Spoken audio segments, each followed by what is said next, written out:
한 주간의 HR 뉴스를 정리해드리는 주간 인사노무 뉴스입니다. 뉴스의 자세한 소식은 첨부 파일을 통해 확인하실 수 있습니다. 첫 번째 소식은 고용노동부 및 정부 지원 사업 관련 소식입니다. 고용노동부는 지난 12일 2020년 9월 노동시장 동향을 발표하였습니다. 고용노동부는 발표에서 9월 고용보험 가입자 수가 33만 7천 명이 증가하였으며 5월을 저점으로 증가폭이 확대 지속되고 있다고 밝혔습니다. 업종별로는 공공행정, 전문과학기술 등 서비스업에서 증가폭이 확대되고 있으며 제조업은 섬유는 증가 추세로 전환되었으며 기계장비, 전자통신 등에서 감소폭이 축소되었다고 밝혔습니다. 고용노동부는 10월 23일까지 전용 홈페이지에서 2차 긴급 고용안정지원금 신청을 받는다고 밝혔습니다. 이 지원금은 코로나 재확산으로 인해 소득이 감소하였으나 고용보험 사각지대에 놓인 특수형태 근로 종사자와 프리랜서의 생계 안정을 지원하기 위한 것입니다. 중소벤처기업부는 지난 6일 중소기업 육성 종합계획을 발표하며 글로벌 혁신기업 육성을 통해 세계를 선도하는 디지털 강국 구현이라는 새로운 비전을 제시했습니다. 이번 종합계획에선 중소벤처기업부 출범 후 지난 3년간 디지털 경제로의 대전환 추진 기반 구축, 벤처 일자리 창출 등 제2벤처 붐 실현 등을 그간의 주요 정책 성과로 제시하였습니다. 다음은 채용 관련 소식입니다. 취업 취약계층과 코로나로 경제적 어려움을 겪는 주민들을 위해 24,000개 공공일자리가 제공됩니다. 행정안전부는 제4차 추가 경정 예산을 통해 이 같은 지역 일자리 사업에 총 804억 원을 투입하기로 하고 이달 중순부터 전국 지방자치단체별로 참여자를 모집한다고 11일 밝혔습니다.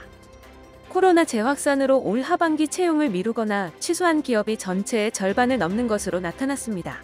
구인구직 매칭 플랫폼 사람이는 기업 197개사를 대상으로 조사한 결과 응답 기업의 절반이 넘는 50.3%가 채용을 미루거나 축소 취소했다고 답했다고 12일 밝혔습니다.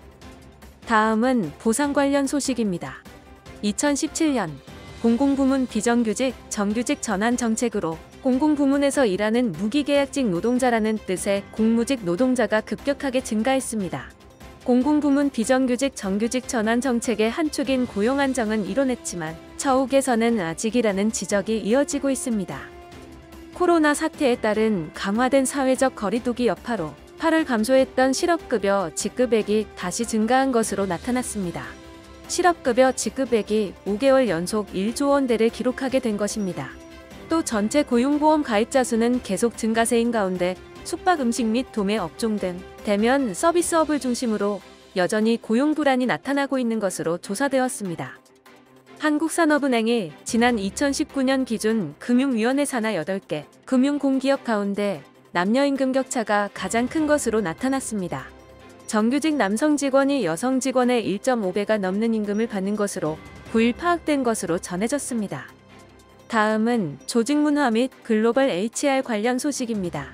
독감 유행 시기를 앞두고 코로나19와 동시 유행에 대비해 직장 내 아프면 쉬기 등 방역 수칙이 현실적으로 지켜질 수 있을지 관심이 쏠리고 있습니다.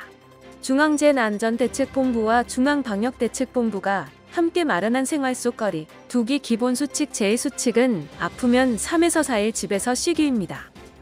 그러나 아파서 일할 수 없는 기간 동안의 소득 손실을 건강보험 등으로 보전하는 상병수당이 OECD 가입 36개국 중 유일하게 없는 한국에서 이러한 기본수칙을 지키기는 쉽지 않을 것으로 예상됩니다. 코로나 2차 대유행에 따른 강화된 사회적 거리두기가 지속되면서 지난달 음식점업 종사자가 역대 최대로 감소한 것으로 나타났습니다. 한편 전국적인 2단계 거리두기로 사회적 이동도 줄어들면서 이와 직결된 업종은 크게 타격을 받은 것으로 나타났습니다. 택시나 전세버스 종사자를 나타내는 육상 여객운 송업에서는 전년 동월 대비 18,300명이 줄었는데 이 역시도 코로나 유행 이래 가장 많이 감소한 것입니다.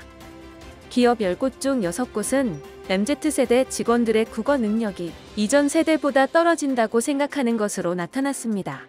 업무와 관련된 국어 능력 중 MZ세대가 가장 부족한 부분으로는 보고서 기획안 등 문서 작성 능력이 52.8%로 1위를 차지한 것으로 조사되었습니다. 직장 경력을 포기하고 신입직 채용에 올드루키로 지원해 본 직장인이 10명 중 7명 이상인 것으로 나타났습니다. 취업 포털 잡코리아가 남녀 직장인 251명을 대상으로 중고 신입 지원 경험에 대해 설문조사를 진행한 결과 이같이 나타난 것으로 전해졌습니다. 다음은 노무 및 법률 관련 소식입니다. 업무상 재해로 휴업한 노동자에게도 근무연수에 따라 유급휴가를 주도록 한 근로기준법은 헌법에 위배되지 않는다는 헌법재판소의 결정이 나왔습니다.